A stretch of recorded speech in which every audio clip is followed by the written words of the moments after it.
لقد كان لكم في رسول الله أسوة حسنة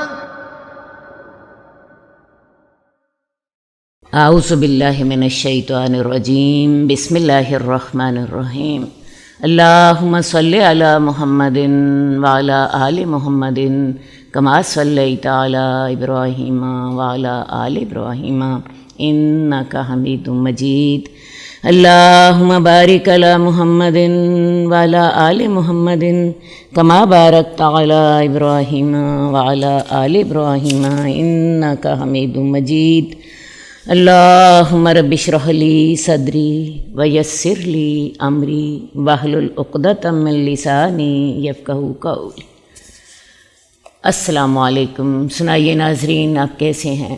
اللہ تعالیٰ آپ کو خیر و عافیت سے رکھے اور رمضان کی برکتوں سے فائدہ اٹھانے کی توفیق عطا فرمائے۔ آج ہم پڑھیں گے حدیث نمبر 2979۔ معاذ بن انس جوہنی سے روایت ہے کہ رسول اللہ صلی اللہ علیہ وآلہ وسلم نے فرمایا، جو شخص قل هو اللہ احد یعنی سورہ اخلاص آخر تک 10 مرتبہ پڑھے گا، اللہ تعالیٰ اس کے لیے جنت میں ایک محل تعمیر کر دیتے ہیں۔ حضرت عمر رضی اللہ تعالیٰ عنہ نے کہا، اے اللہ کے رسول، پھر تو ہم بہت سے محلات حاصل کر لیں گے۔ آپ نے فرمایا، اللہ تعالیٰ بہت زیادہ اور بہت عمدہ عطا کرنے والا ہے۔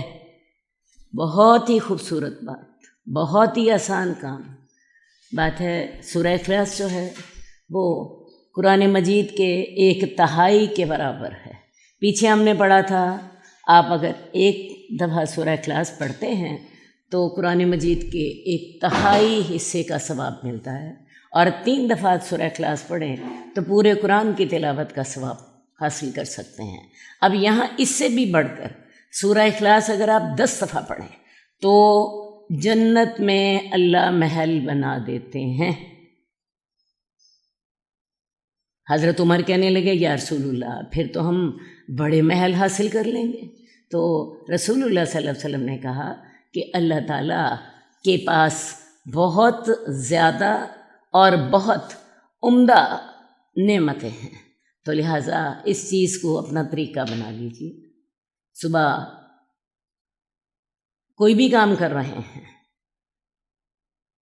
قل هو اللہ احد 10 دفعہ کہہ لیجیے، اور یہ 10 دفعہ کہنے پہ مشکل سے 5 منٹ نہیں لگتے، 5 منٹ بھی پورے نہیں لگتے۔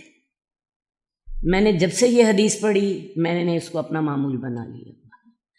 ایک تو اس کو پڑھیں صبح فجر کی نماز کے بعد، دوسرے جب گاڑی میں بیٹھیں نا تو اس کو اپنا معمول بنا لیں، کیونکہ گاڑی میں بعض اوقات ہم 15 منٹ کے لیے بیٹھتے ہیں، بعض اوقات آدھے گھنٹے کے لیے بیٹھتے ہیں، بعض اوقات اس سے زیادہ وقت ہمیں بیٹھنا ہوتا ہے۔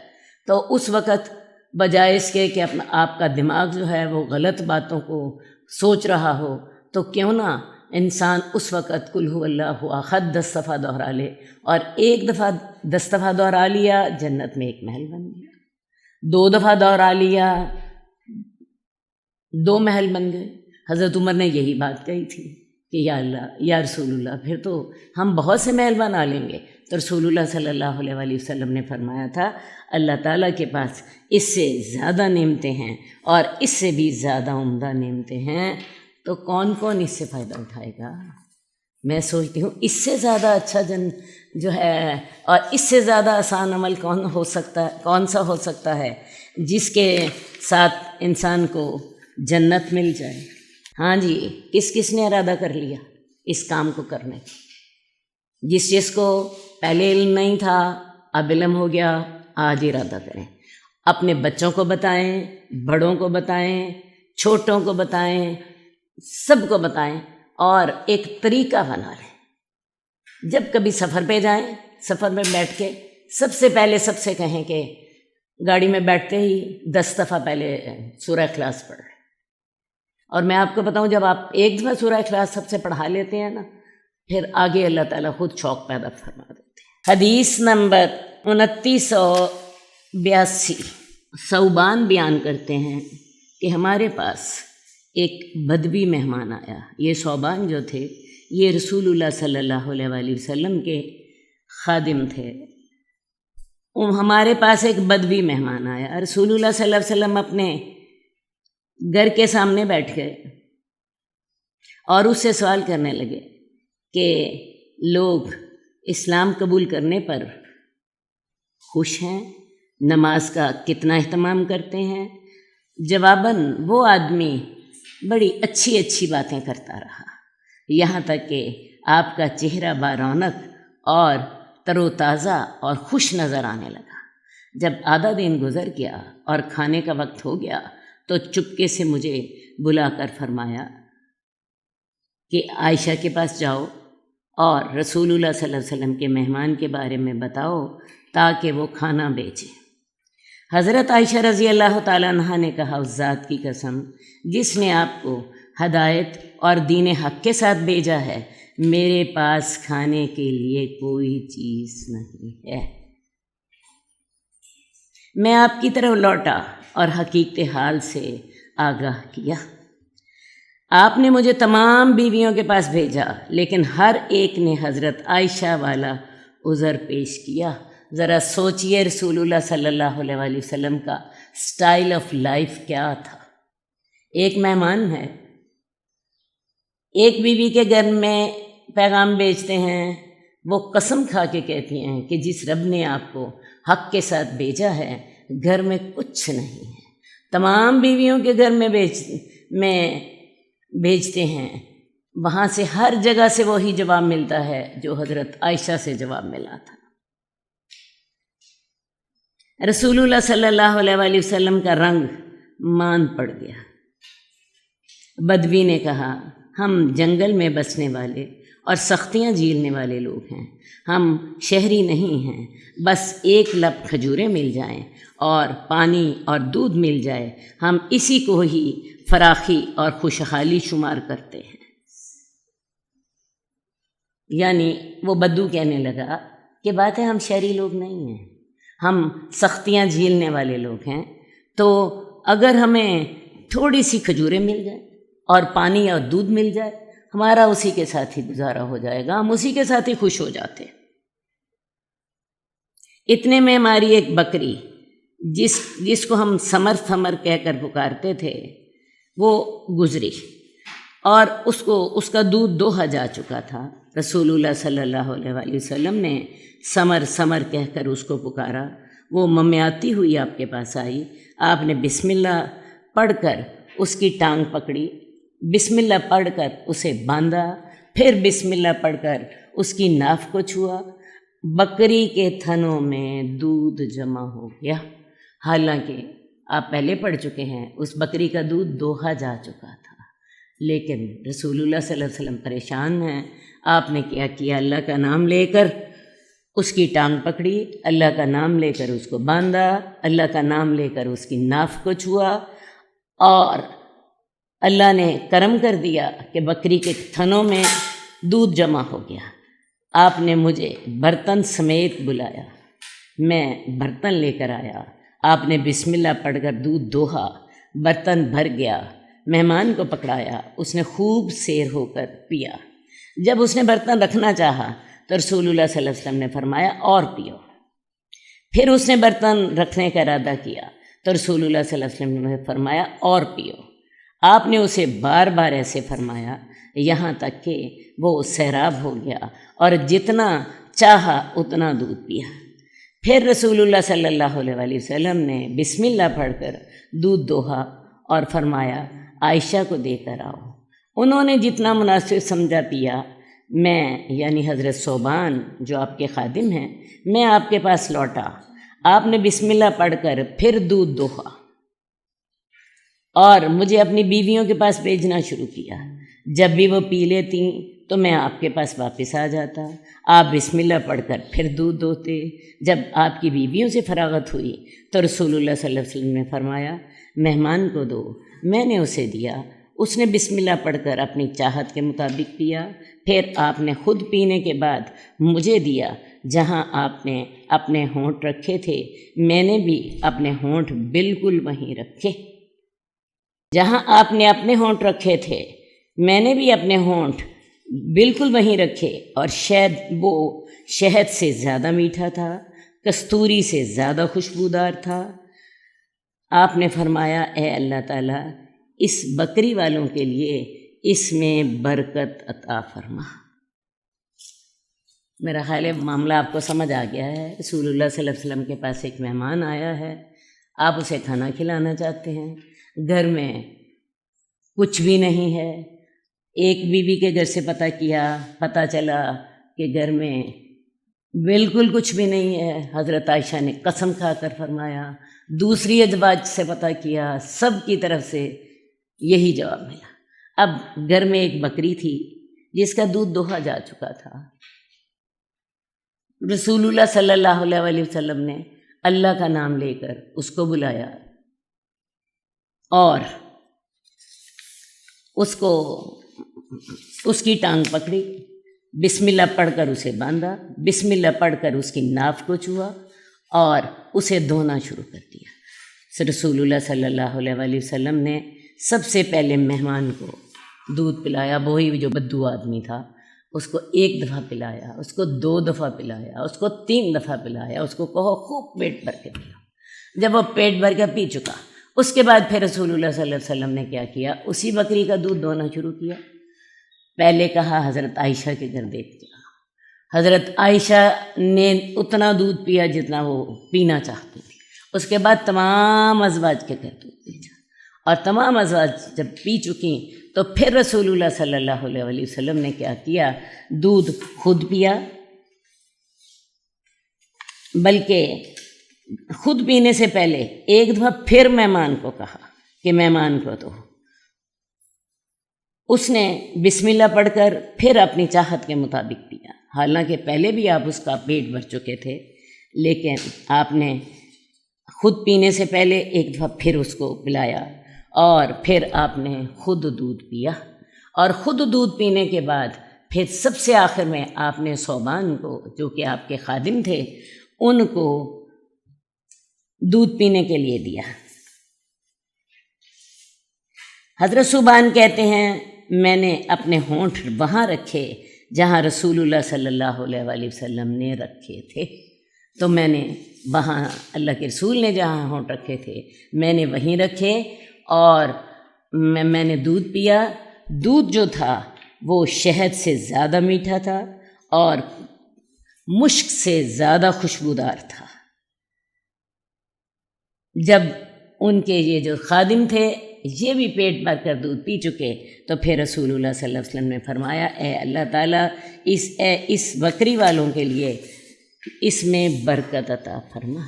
تو اللہ تعالیٰ ایسے معجزے دکھاتے رہتے تھے، اللہ تعالیٰ ایسے معجزے دکھاتے رہتے تھے۔ ہم نے پیچھے پڑھا تھا کہ غزوہ تبوک کے راستے میں جب آپ جا رہے تھے، ایک جگہ پہ پانی صرف اتنا تھوڑا تھا کہ تسمے کی طرح پانی آ رہا تھا۔ رسول اللہ صلی اللہ علیہ وسلم نے کیا کیا، صحابہ کو حکم دیا، انہوں نے اس پانی کو ایک چلو بھر کے اکٹھا کیا۔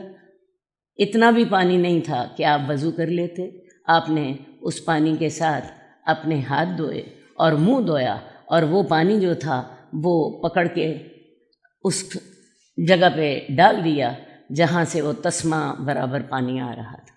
اللہ نے اتنی فراخی پیدا کی، 30,000 لوگوں نے وہاں سے پانی پیا۔ تو اللہ تعالیٰ ایسے معجزے جو تھے دکھاتے رہتے تھے۔ اب اس معجزے میں آپ کو کچھ اور سبق بھی مل رہے ہیں۔ سب سے پہلی بات، رسول اللہ صلی اللہ علیہ وسلم مہمان نوازی کا آپ کو کتنا خیال ہوتا تھا۔ اپنے مہمان کو 1 دفعہ کہا پیو، 2 دفعہ کہا پیو، 3 دفعہ کہا پیو، اس کے بعد ازواج کو پلایا، ازواج کو پلانے کے بعد 1 دفعہ پھر مہمان کو کہا تم پیو، تاکہ اس کا ذرا دودھ اگر نیچے ہو گیا ہے، کچھ اور گنجائش ہے تو اور پی لے۔ خود سب سے آخر میں پیا، خود سب سے آخر میں پیا، اور اس کے بعد انہوں نے صوبان جو کہ آپ کے خادم ہیں ان کو دیا۔ اور صوبان کہتے ہیں کہ وہ جو میں نے وہاں سے دودھ پیا جہاں پہ اللہ کے رسول صلی اللہ علیہ وسلم نے اپنے ہونٹ رکھے تھے، اور میں نے بھی وہیں سے دودھ پیا، تو دودھ شہد سے زیادہ میٹھا تھا اور کستوری سے زیادہ خوشبودار تھا۔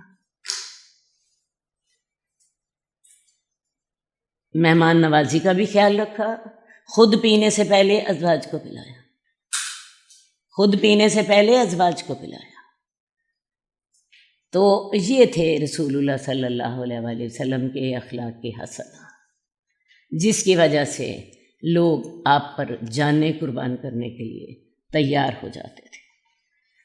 حدیث نمبر 2992 سلمان سے روایت ہے، رسول اللہ صلی اللہ علیہ وآلہ وسلم نے فرمایا، دعا کے علاوہ کوئی چیز تقدیر کو رد نہیں کر سکتی، اور نیکی ہی ہے جو عمر میں اضافہ کرتی ہے۔ بعض اوقات انسان کی تقدیر میں کوئی شر ہوتا ہے، لیکن انسان دعا کرتا ہے تو دعا تقدیر کو بدل دیتی ہے۔ اب بعض لوگوں کا خیال ہوتا ہے کہ کیا دعا تقدیر کو بدل دیتی ہے؟ صحیح بات یہی ہے کہ انسان کی تقدیر میں یہ لکھا ہوتا ہے کہ اس کو فلاں مصیبت آئے گی، اس کو فلاں پریشانی آئے گی، لیکن اس کو اللہ تعالیٰ دعا کی توفیق دیں گے، اور اس دعا کی توفیق کے ساتھ اس کی وہ تکلیف دور کر دی جائے گی۔ تو آپ یوں سمجھ لیجئے کہ اس کی دعا بھی تقدیر ہی کا حصہ ہوتی ہے۔ یہ بالکل ویسی بات ہے جیسے ہم اپنے کسی اسٹوڈنٹ سے کہیں، بھئی تم بڑا اچھا پڑھ سکتے ہو اگر تم محنت کرو، لیکن اگر تم محنت نہیں کرو گے تو تم کامیاب نہیں ہوگے۔ اب ہوتا کیا ہے، وہ ہمارا طالب علم جو ہے وہ استاد کی نصیحت کے ساتھ محنت کرتا ہے اور بڑے اچھے نمبر لے لیتا ہے۔ یہ بالکل اسی طرح کی بات ہے، اس کی تقدیر میں لکھا ہوتا ہے کہ یہ مصیبت اس کو آئے گی، اللہ اس کو دعا کی توفیق دیں گے، اور اس کے بعد اس کی جو مصیبت ہے وہ دور ہو جائے گی۔ بالکل اسی طرح جیسے وہ طالب علم ہے، محنت کرے گا، اچھے نمبر لے لے گا۔ دوسری بات یہ ہے کہ نیکی سے عمر میں اضافہ ہوتا ہے۔ اب نیکی سے عمر میں کیسے اضافہ ہوتا ہے؟ حدیث میں آتا ہے، جس کا دل چاہتا ہے کہ اس کا رزق فراخ ہو اور اس کی عمر لمبی ہو، تو اس کو چاہیے کہ وہ صلہ رحمی کرے۔ یہ حدیث کے الفاظ ہیں، یعنی اگر انسان یہ چاہتا ہے کہ میری عمر زیادہ ہو جائے تو اسے چاہیے، اور میرے رزق میں بھی فراخی ہو، تو اسے صلہ رحمی کرنی چاہیے۔ اب صلہ رحمی سے جو نیکی میں صلہ رحمی سے عمر میں اضافہ ہوتا ہے، اس سے دو باتیں مراد ہیں۔ ایک تو مجھے یہ سمجھ آتی ہے کہ جب انسان صلہ رحمی کرتا ہے تو آپ دیکھیں دل کو ٹھنڈ ہوتی ہے۔ یہ انسان کی فطرت ہے، انسان کو اپنے پیارے اچھے لگتے ہیں، وہ اپنے والدین سے نیکی کرتا ہے، وہ اپنے بہن بھائیوں سے نیکی کرتا ہے، وہ اپنے رشتہ داروں سے نیکی کرتا ہے، وہ اپنے شوہر سے نیکی کرتا ہے، وہ اپنے بھتیجوں سے نیکی کرتا ہے، وہ اپنے بھانجوں سے نیکی کرتا ہے۔ تو ہوتا کیا ہے، دل کو سکون ملتا ہے، اور جب دل کو سکون ملتا ہے، آپ کا کیا خیال ہے، ٹینشنیں ختم ہوتی ہیں، بیماریاں نہیں ہوتی۔ آپ کو پتہ ہے آج کل کی بیشتر بیماریوں کی وجہ ٹینشن ہوتی ہے، اسی ٹینشن کی وجہ سے ہارٹ اٹیک ہو رہے ہوتے ہیں، اسی ٹینشن کی وجہ سے شوگر ہو رہی ہوتی ہے، اسی ٹینشن کی وجہ سے پیٹ خراب ہو رہا ہوتا ہے، السر ہو رہا ہوتا ہے، السر کی وجہ بھی ٹینشن ہوتی ہے، اسی ٹینشن کی وجہ سے بی پی آپ کا شوٹ کر جاتا ہے، اسی ٹینشن کی وجہ سے دل ہارٹ اٹیک ہوتا ہے۔ تو جب انسان کو سکون ملتا ہے تو آپ یہ دیکھیے یہ ٹینشنیں دور ہوتی ہیں، دل کو ٹھنڈ اور سکون ملتا ہے، تو خود بخود اس کی عمر لمبی ہوتی ہے، ان بیماریوں سے اس کی بچت ہو جاتی ہے۔ ایک تو مجھے یہ سمجھ آتی ہے کہ صلہ رحمی کے ساتھ اللہ تعالیٰ جو ہیں عمر لمبی کر دیتے ہیں، اور دوسری اس سے مجھے یہ سمجھ آتی ہے کہ بعض اوقات ہوتا یہ ہے کہ اللہ تعالیٰ جو ہیں عمر تو وہی ہو رہتی ہے، لیکن اس عمر میں اللہ تعالیٰ نیکیاں کرنے کی توفیق دے دیتے ہیں، اس عمر میں اللہ نیکی کرنے کی توفیق دے دیتے ہیں۔ جب ایک انسان اپنے رشتہ داروں سے نیکی کر رہا ہوتا ہے تو پھر ہوتا یہ ہے کہ اللہ تعالیٰ اسے نیکی کرنے کی توفیق دیتے ہیں۔ بعض لوگ آپ دیکھیں وہ 50 سال کی عمر میں بیڈ ریڈن ہو جاتے ہیں، لوگ ترلے کر رہے ہوتے ہیں اللہ کرے اللہ اس کو اٹھا لے، اس کے پردے ڈھک لے، اور کئی لوگ ہوتے ہیں 80 سال کی عمر میں بھی لوگوں کو فائدہ پہنچا رہے ہوتے ہیں۔ تو دوسرا اس کا مطلب یہ ہوتا ہے کہ ایک مطلب تو یہی ہے بیماریاں نہیں آتی، واقعی عمر لمبی ہو جاتی ہے، اور دوسری اس سے مراد یہ ہے کہ اللہ تعالیٰ عمر میں اضافہ تو نہیں فرماتے، لیکن اس عمر اتنی ہی رہتی ہے، لیکن عمر میں نیکی کی توفیق اللہ عطا فرما دیتے ہیں۔ رسول اللہ صلی اللہ علیہ وسلم سے کسی نے پوچھا تھا کہ یا رسول اللہ بہترین آدمی کون ہے؟ آپ نے فرمایا جس کی عمر لمبی ہو اور جس کے عمل اچھے ہوں۔ تو ایسے لوگ جن کو اللہ تعالیٰ نیکی کی توفیق عطا فرمائے، صلہ رحمی کر رہے ہوں، تو اللہ تعالیٰ ان کی عمر کو مفید بنا دیتے ہیں، ان کی عمر کو اللہ تعالیٰ مفید بنا دیتے ہیں۔ ورنہ میں آپ کو بتاؤں کتنے لوگ ہوتے ہیں جو بستر پر پڑے ہوتے ہیں، بیچارے اپنا آپ سنبھال نہیں سک رہے ہوتے، اور کتنے لوگ ہوتے ہیں جو کہ 80 سال کی عمر میں بھی 50 لوگوں کا فائدہ کر رہے ہیں۔ یہ جو نیکی ہوتی ہے یہ انسان کو سکون دیتی ہے، اور یہ جو سکون ہوتا ہے اس کے ساتھ عمر لمبی ہو جاتی ہے، اس کے ساتھ انسان کے دل کو ٹھنڈ پڑتی ہے، اور اللہ تعالیٰ عمر لمبی کر دیتے ہیں۔ اس لیے اگر آپ چاہتی ہیں کہ اللہ تعالیٰ آپ کے رزق میں برکت دے اور آپ کی عمر لمبی کر دے تو پھر کیا کریں؟ صلہ رحمی کیا کیجیے۔ رسول اللہ صلی اللہ علیہ وآلہ وسلم نے فرمایا قیامت کے دن 4 افراد کو بلایا جائے گا، ایک بچہ، ایک مجنون، اور 2 رسولوں کے درمیانی وقفے میں مرنے والا شخص، اور ایک بہت بوڑھا شخص۔ یعنی 4 لوگوں کو اللہ رب العزت اپنے سامنے حاضر کر لیں گے، بچہ، مجنون، اور 2 رسولوں کے درمیانی وقفے میں جو شخص مر گیا، اس نے کسی رسول کو نہیں پایا، اور ایک بہت بوڑھا آدمی۔ ان میں سے اللہ تعالیٰ پوچھیں گے ہاں بھائی کیا کر کے آئے ہو، حساب لیں گے اللہ تعالیٰ۔ ہر کوئی اپنی اپنی دلیل پیش کرے گا۔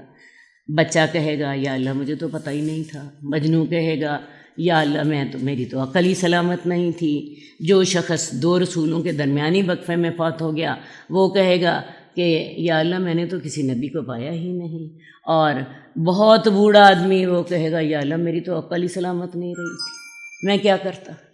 تو اللہ تعالیٰ پھر اس وقت انسان کا امتحان لیں گے۔ ایک لپٹ ہوگی آگ کی جو کہ دوزخ میں سے نکلے گی۔ اللہ تعالیٰ فرمائیں گے کہ میں اپنے بندوں میں سے ان کی طرف رسول بھیجتا رہا، میں اب تمہیں کہتا ہوں تم سب کے سب اس آگ میں داخل ہو جاؤ۔ بدبخت لوگ کہیں گے ہمارے رب ہم اس میں کیسے داخل ہوں، ہم تو آگ سے دور بھاگتے ہیں۔ سعادت مند لوگ اللہ کے حکم پر عمل کرتے ہوئے چل پڑیں گے اور اس میں آگ میں گھسنے کی کوشش کریں گے۔ اللہ تعالیٰ فرمائیں گے تم لوگ میرے رسولوں کو جھٹلانے اور ان کی نافرمانی کرنے میں بڑے دلیر تھے، اب جو لوگ تو آگ میں داخل ہوں گے یہ لوگ جنت میں داخل ہو جائیں گے، اور جو لوگ آگ میں داخل نہیں ہوں گے ان کو اللہ تعالیٰ آگ میں داخل کر دیں گے۔ یہ سمجھ لیجئے بہت سے لوگ ہم سے سوال کرتے ہیں آپا جی فلاں جگہ پہ لوگوں کو اللہ کا پیغام نہیں پہنچا، فلاں جنگلوں میں لوگوں کو بعض اوقات اللہ کا پیغام نہیں پہنچا تو کیا ہوگا؟ تو یہاں پہ یہ حدیث آپ کو جواب دے رہی ہے، جو لوگ ان کو تک اللہ کا پیغام واقعی نہیں پہنچا تھا تو اللہ تعالیٰ کیا کریں گے؟ ان کا یہ اس طرح امتحان لیں گے، اور اس امتحان لینے کے بعد جو لوگ تو آگ میں داخل ہو جائیں گے اللہ کی فرما برداری کرتے ہوئے تو وہ اصل میں آگ نہیں ہوگی، وہ اصل میں جنت ہوگی، اور جو لوگ اس آگ میں داخل نہیں ہوں گے وہ دوزخ میں چلے جائیں گے۔ یعنی اللہ تعالیٰ اس وقت ایک امتحان ان کا لیں گے اور جو اس امتحان میں کامیاب ہو جائے گا، اس کا مطلب ہے اس نے اللہ کی فرما برداری کی۔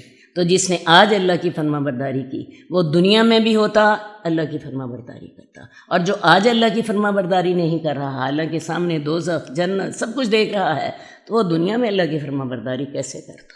حدیث نمبر 2998۔ عطا کہتے ہیں میں اور عبید بن عمیر حضرت عائشہ کے پاس گئے۔ عبداللہ بن عمیر نے کہا رسول اللہ صلی اللہ علیہ وآلہ وسلم کا کوئی تعجب انگیز عمل جو آپ نے دیکھا ہو بیان کریں۔ رسول اللہ صلی اللہ علیہ وسلم کی وفات کے بعد صحابی حضرت عائشہ کے پاس گئے اور کہنے لگے کہ کوئی رسول اللہ صلی اللہ علیہ وسلم کا عجیب عمل آپ ہمیں بتائیں جو آپ نے خود دیکھا۔ حضرت عائشہ یہ سن کر رونے لگ گئی، کہنے لگی آپ ایک رات کو کھڑے ہوئے اور فرمایا عائشہ مجھے اپنے رب کی عبادت کرنے دو۔ میں نے کہا باخدا میں آپ کی قربت کو پسند کرتی ہوں، لیکن جو چیز آپ کو خوش کر دے مجھے وہ چیز بھی پسند ہے، یعنی میرا دل تو یہی چاہتا ہے کہ آپ میرے ساتھ ہی رہیں، مجھے چھوڑ کے نہ جائیں، لیکن اگر آپ اللہ کی عبادت کر کے خوش ہوتے ہیں تو میں اس سے بھی خوش ہوں۔ بڑا خوبصورت جواب حضرت عائشہ نے دیا۔ رسول اللہ صلی اللہ علیہ وسلم اٹھے، وضو کیا، نماز پڑھنی شروع کی۔ آپ مسلسل روتے رہے یہاں تک کہ آپ کی گود بھیگ گئی، پھر روئے اور روتے رہے یہاں تک کہ زمین تر ہو گئی۔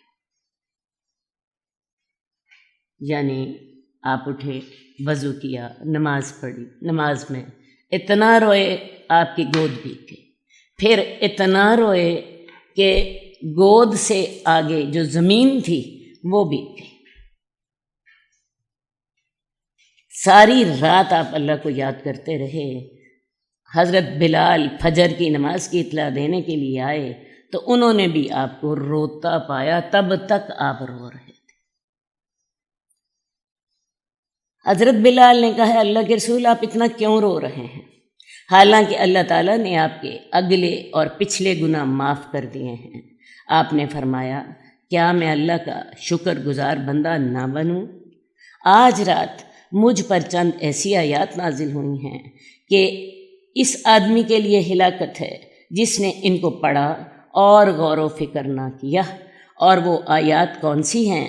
ان فی خلق السماوات والارض واختلاف اللیل والنہار لآیات لأولی الالباب الذین یذکرون اللہ قیاما وقعودا وعلی جنوبہم۔ یہ سورہ آل عمران کی آخری آیات۔ تو رسول اللہ صلی اللہ علیہ وسلم فرمانے لگے میرے اوپر ایسی آیات نازل ہوئی ہیں جنہوں نے مجھے اتنا رلا دیا، ساری رات آپ روتے رہے، فجر تک آپ روتے رہے۔ حضرت بلال کے پوچھنے پر آپ نے ایک ہی بات کہی کہ میں اللہ کا شکر گزار بندہ نہ بنوں؟ آج مجھ پر کچھ ایسی آیات نازل ہوئی ہیں جنہوں نے مجھے یہ رونے پر مجبور کر دیا۔ کبھی ہمیں بھی قرآن کی آیات پڑھ کے رونا آیا اور پھر اتنا رونا آیا ہو کہ ہمارے کپڑے بھیگ گئے ہوں، ہمارے زمین بھیگ گئی ہو، ہم 4 گھنٹے 5 گھنٹے تک روتے رہے ہوں، کبھی ہمیں بھی اتنا رونا آیا۔ کوشش کیجیے، رسول اللہ صلی اللہ علیہ وسلم کے ہم امتی ہیں، آپ کی جو احادیث ہیں وہ ہمارے لیے رہنمائی دینے والی ہے۔ کوشش کیجیے کہ آپ کو بھی کبھی اللہ کی آیات آپ کے دل پر بھی اتنا اثر کریں، اتنا اثر کریں، اتنا اثر کریں کہ آپ کا رونا بند نہ ہو۔ اللہ تعالی ہمیں ایسا دل عطا فرما دے، اللہ ہمیں ایسا دل عطا فرما دے کہ تیری آیات پڑھے ہمارے دل کانپ اٹھیں، ہمارے دل لرز اٹھیں اور ہماری آنکھیں آنسو بہانے لگ پڑیں، ہمارے دل پگھل جائیں اور ہماری آنکھیں بہہ پڑیں۔ اللہ رب العزت ہمیں ایسا بنا دے، آمین۔ حدیث نمبر 2998 عقبہ بن عامر سے روایت ہے کہ میں رسول اللہ صلی اللہ علیہ وسلم سے ملا. آپ نے مجھے کہا، اے عقبہ بن عامر، جو تجھ سے قطع رحمی کرے تو اس سے صلہ رحمی کر، جو تجھے محروم کرے تو اسے عطا کر، جو تجھ پہ ظلم کرے تو اسے معاف کر. میں کہتی ہوں ایک ایک بات ایسی ہے کہ انسان اگر اختیار کر لے ساری زندگی بدل جائے. سب سے پہلی بات کیا ہے؟ جو تجھ سے قطع رحمی کرے تو اس سے صلہ رحمی کر. ہم نے صلہ رحمی کرنے کے کیا طریقے بنائے ہوئے ہیں؟ فلاں شخص میرے سے صلہ رحمی کرتا ہے، میں اس سے صلہ رحمی کرتا ہوں. فلاں جو بہن میرے سے ملتی ہے میں اس سے ملتی ہوں، فلاں دوست میرے سے ملتی ہے میں اس سے ملتی ہوں. لیکن جو میرے سے قطع رحمی کرتا ہے وہ ایک دفعہ قطع رحمی کرتا ہے، میں 10 دفعہ اسے تھوکتی بھی نہیں. ہمارا یہی انداز ہوتا ہے. تو یہ شیطان کے طریقے ہیں.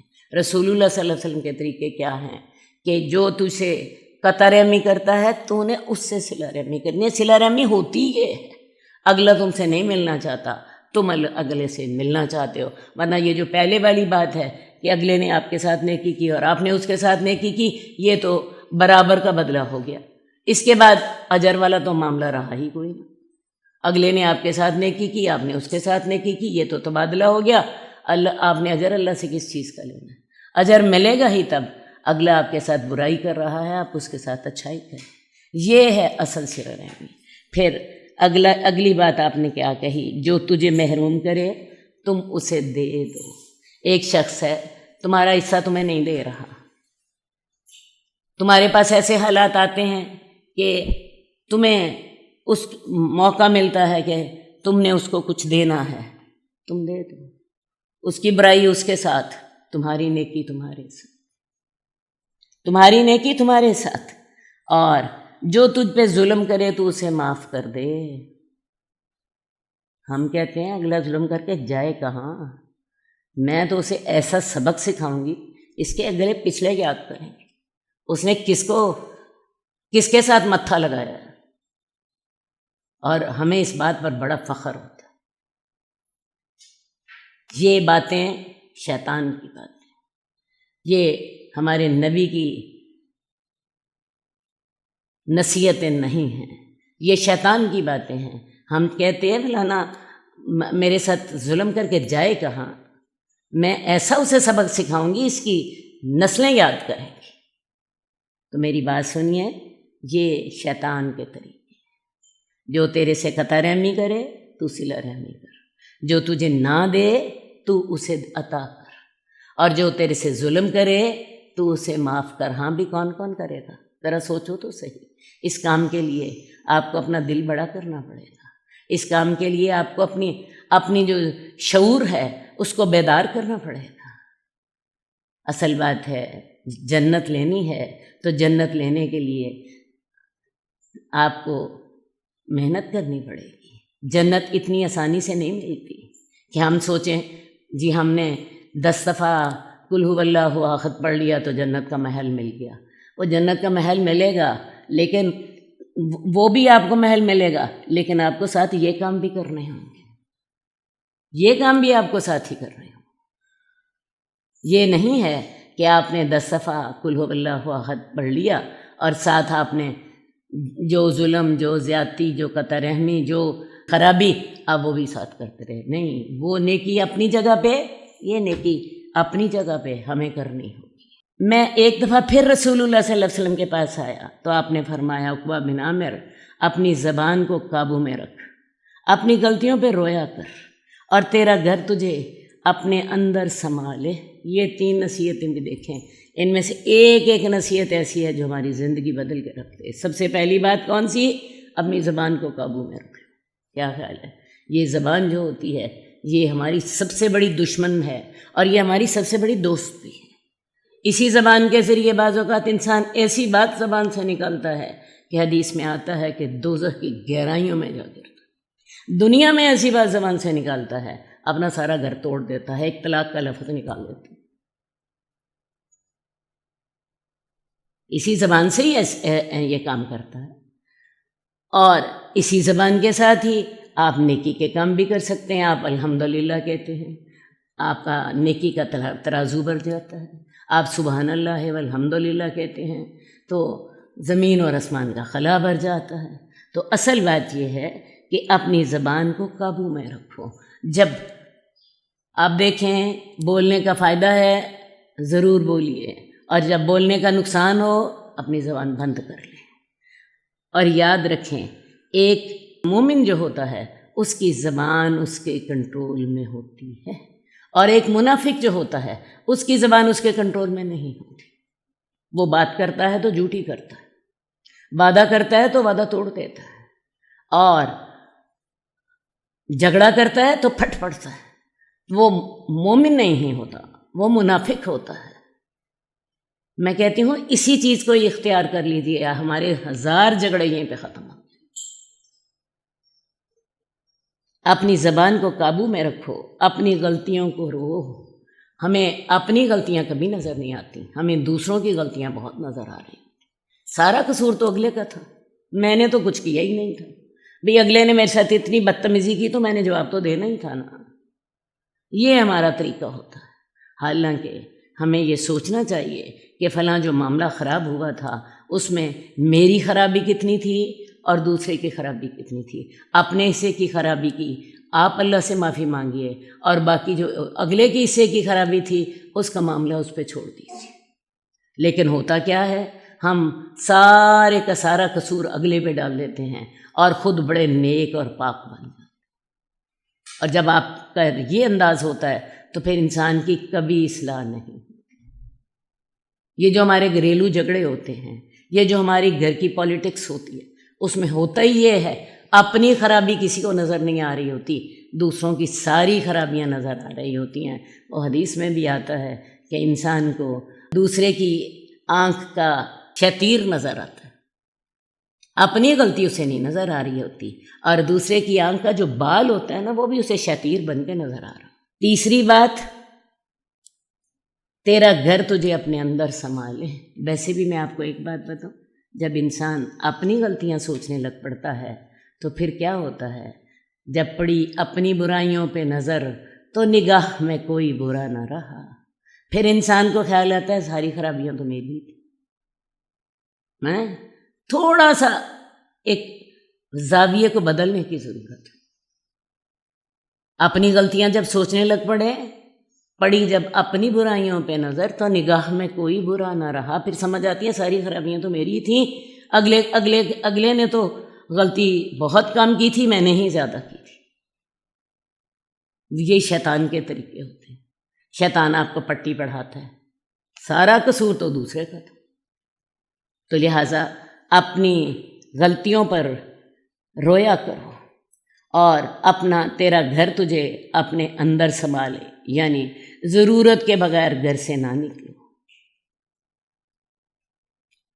میری آپ سے تیسری دفعہ ملاقات ہوئی تو آپ نے فرمایا عقبہ بن عامر، کیا میں تجھے ایسی صورتوں کی تعلیم نہ دوں کہ ان جیسی صورتیں نہ تو تورات میں نازل ہوئیں، نہ زبور میں نازل ہوئیں، نہ انجیل میں نازل ہوئیں، اور نہ ہی قرآن مجید میں نازل ہوئیں۔ ہر رات ان کی تلاوت ضرور کیا کرو، اور وہ صورتیں یہ ہیں: سورہ اخلاص، قل هو اللہ احد، اور سورہ فلق، قل اعوذ برب الفلق، اور سورہ ناس، قل اعوذ برب الناس۔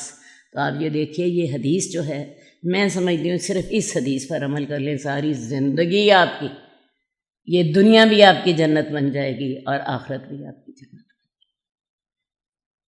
ایک زبان کو کنٹرول کرنا سیکھ لیں، ایک اپنی برائیوں پر نظر ڈالنا سیکھ لیں۔ جو آپ سے قطع رحمی کرتا ہے اسے صلہ رحمی کرنے کی اپنے آپ کو عادت ڈال لیں۔ جو آپ کو محروم کرتا ہے آپ اس کو دے دیں، جو آپ سے زیادتی کرتا ہے، ظلم کرتا ہے، اس کو معاف کر دیں۔ مجھے بتائیے، جو شخص یہ سارے کام کرے گا اس کو کوئی دشمن باقی رہ جائے گا؟ شریعت ہمیں یہی سکھاتی۔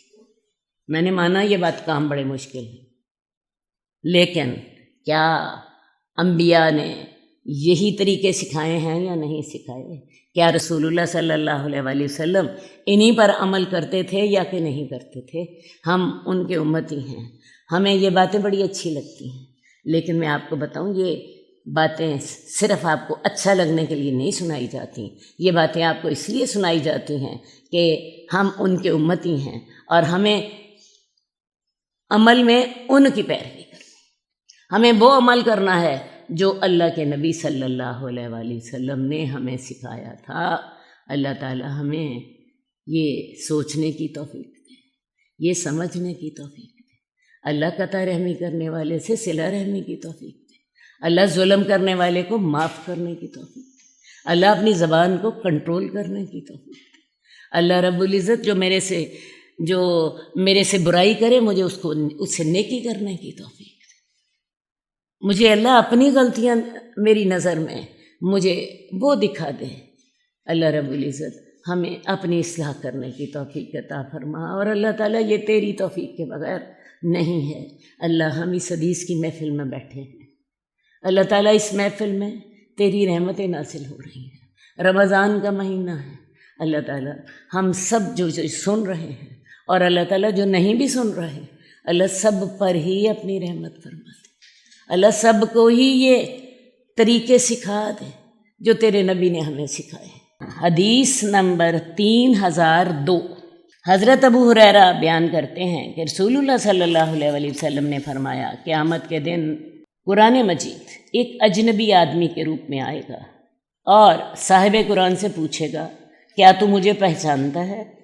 پھر قرآن مجید اپنا تعارف پیش کرتے ہوئے کہے گا، میں وہی ہوں جو تجھے راتوں کو بیدار رکھتا تھا اور دوپہر کو پیاسا رکھتا تھا، اور یقیناً ہر تاجر اپنی تجارت کے پیچھے ہوتا تھا، اور میں آج ہر تاجر کو چھوڑ کر تیرے لیے موجود ہوں۔ بات سمجھ آئی؟ قیامت والے دن کیا ہوگا کہ قیامت والے دن قرآن مجید جو ہے وہ ایک اجنبی آدمی کے روپ میں صاحب قرآن کے پاس آئے گا اور اسے پوچھے گا، کیا تو مجھے پہچانتا ہے؟ اور پھر اسے کہے گا، میں وہی ہوں جو میں تجھے راتوں کو بیدار رکھتا تھا، تو راتوں کو قیام اللیل کرتا تھا، قرآن مجید پڑھتا تھا اور راتوں کو جاگتا تھا، اور تو دوپہر کو قرآن مجید یاد کرنے کے لیے بھوکا اور پیاسا رہتا تھا۔ لوگ تجارت کرنے کے لیے اپنے تجارت کے پیچھے بھاگ رہے ہوتے تھے اور تو قرآن پڑھ رہا ہوتا تھا۔ میں آج ہر تاجر کو چھوڑ کر تیرے لیے موجود ہوں، تجھے آج اجر ملے گا جو تو نے دنیا میں راتوں کو قیام کیا تھا، جو تو نے دنیا میں دوپہروں کو بھوک اور پیاس کاٹی تھی۔ لوگ اس وقت تجارت کر رہے ہوتے تھے اور تو اللہ کا کلام جو تھا وہ پڑھ رہا ہوتا تھا، تو آج تجھے اس کا اجر ملے گا۔ اس کے دائیں ہاتھ میں بادشاہت اور بائیں ہاتھ میں ہمیشگی دی جائے گی، اس کے سر پر وقار کا تاج رکھا جائے گا، اس کے والدین کو 2 عمدہ پوشاکیں پہنائی جائیں گی، وہ اس قدر بیش بہا ہوں گی کہ دنیا اور مافیہ کی قیمت ان کا مقابلہ نہیں کر سکتی۔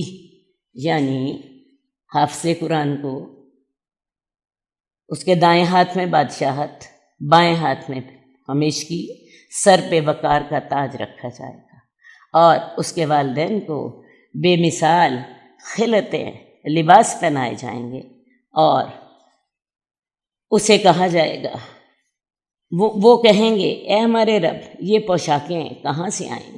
جواباً کہا جائے گا، بیٹے کو قرآن مجید سکھانے کی وجہ سے۔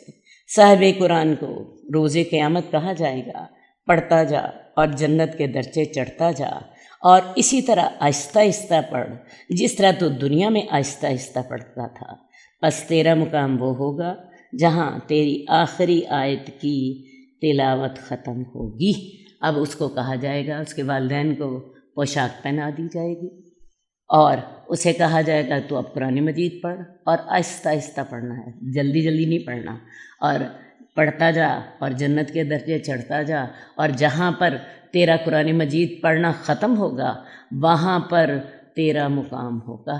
اگر تو قرآن مجید پڑھتے پڑھتے جنت کے آخری درجے تک پہنچ جاتا ہے تو وہی تیرا مقام ہوگا، جہاں پہ تیرا قرآن مجید ختم ہوگا وہ تیرا مقام ہوگا، اور اس کے دائیں ہاتھ میں بادشاہت، بائیں ہاتھ میں ہمیشگی، سر پہ وقار کا تاج ہوگا، اور تیرا مقام وہ ہوگا جہاں آخری آیت کی تلاوت ختم ہوگی۔ یہ اللہ تعالیٰ نے قیامت کو حافظ قرآن کو مقام عطا کرنا ہے۔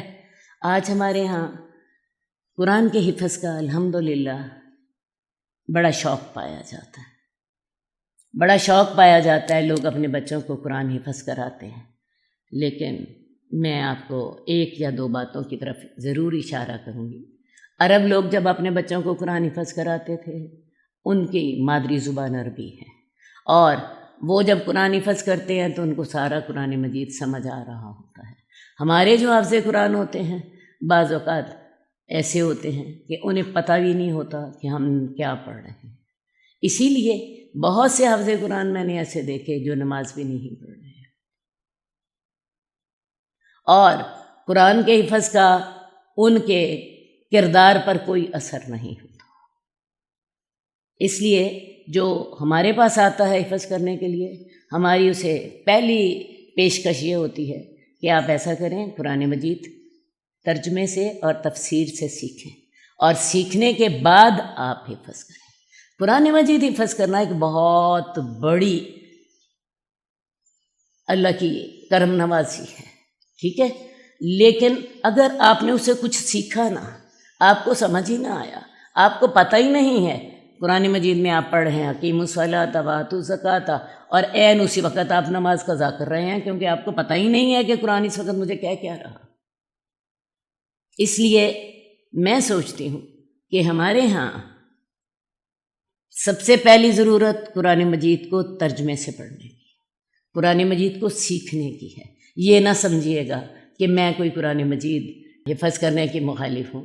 آپ کو پتہ ہے الحمدللہ الحمدللہ ہمارے ہاں قرآن مجید جو ہے اس کا حفظ ایک روایت کے طور پہ چلتا ہے۔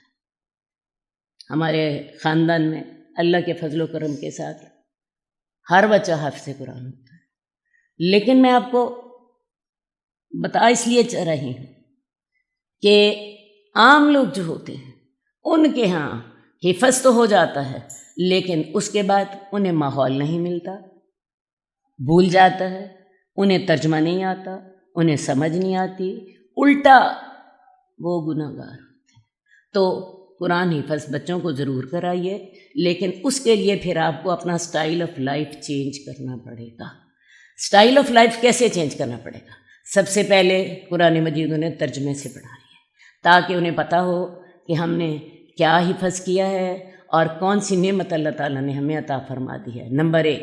نمبر 2، ایک طریقہ بنائیے کہ ہر سال انہوں نے تراویح پڑھانی ہے، کیونکہ جب تک ہر سال تراویح نہ پڑھائیں تب تک قرآن انسان کو یاد نہیں رہتا۔ ہم نے پیچھے حدیث پڑھی تھی کہ قرآن اتنی جلدی بھاگتا ہے جتنی جلدی اونٹ بھاگتا ہے، تو لہٰذا یہ سسٹم آپ کو پھر بنانے پڑیں گے، آپ کو اپنا سٹائل آف لائف چینج کرنا پڑے گا۔ دوسری بات ایک اور کہ اگر آپ گھر میں ایک بچے کو تو آپ نے حفظ کرا دیا اور دوسرے بچے کو آپ نے دوسری تعلیم دے دی، تو ہوتا یہ گھر کا ماحول آپ نے نہ تبدیل کیا تو ہوتا یہ ہے کہ جو بیچارہ جو ہوتا ہے حافظ قرآن، اس کے لیے مسائل مشکل ہو جاتے ہیں۔ آپ کو حافظ قرآن کے ساتھ ساتھ اپنے سارے گھر کے ماحول کو چینج کرنا پڑے گا۔ کم از کم نماز باجماعت کی پابندی کریں، کم از کم قیام اللیل کی پابندی کریں، کم از کم رمضان میں تراویحوں کی پابندی کریں۔ اس کے بغیر قرآن کا حفظ باقی نہیں رہ سکتا۔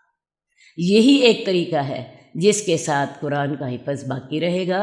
2 باتیں میں نے آپ سے کہی ہیں، آخر میں آپ کو بتا دوں۔ نمبر 1، قرآن کا ترجمہ سیکھے، اور ترجمہ سیکھنے کے بعد بچے کو بتائیے کہ یہ قرآن تم نے سیکھا ہے، اور نمبر 2، اس کو یاد کرنے کے لیے سسٹم بنائیے، اور وہ سسٹم کیا ہے؟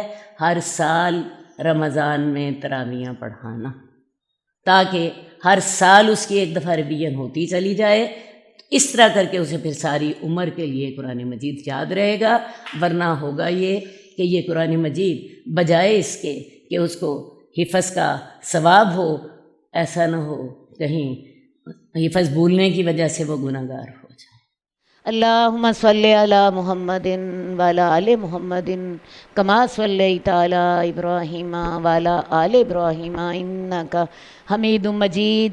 اللہم بارک علی محمد وعلی آل محمد کما بارکت علی ابراہیم وعلی آل ابراہیم انک حمید مجید۔ مولاي صل وسلم دائما